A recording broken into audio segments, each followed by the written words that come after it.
Invisible code is already making a lot of decisions for you, whether you know it or not. The question is, who really benefits from it? You or someone else? That's what we're going to discuss today here on Legitimate Cybersecurity. Thanks for joining. My name is Frank Downs. As always, I have Dustin Brewer with me.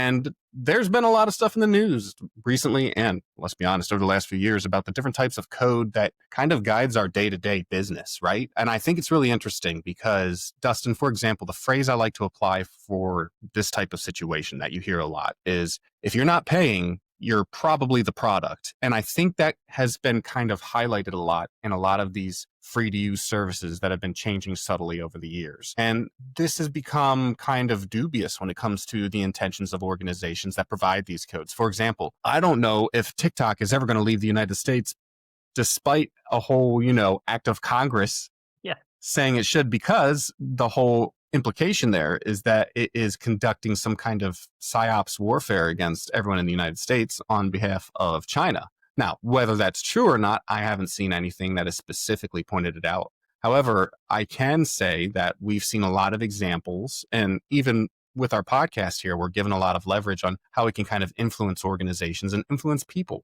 right? And I kind of wanted to discuss that today and pick your brain because, we'll start with TikTok. Do you think, Dustin, that they're showing us just things that we like, or do you think there is some kind of nefarious goal for an organization like TikTok when they're deciding what we see and how we see it? Yeah, maybe nefarious isn't the right word, at least not yet. I think that the data collected could potentially be used for nefarious purposes if it fell into the wrong hands. And look, you can talk about TikTok all you want, but let's talk about Cambridge Analytica and Facebook, right? Right? Something that we knew where, oh, wow, the data fell into the hands of the wrong people, right? Or the wrong governments, or however you want to kind of pose it. And look, TikTok is a company that's owned by a Chinese entity, which means that the Chinese government has a stake in it, right? Meaning that, yeah, the Chinese government can go in there anytime they want and take the data out of there and use it for whatever they want to use it for, right? And everybody's like, well, who cares about that? Like, what are they really going to get from me?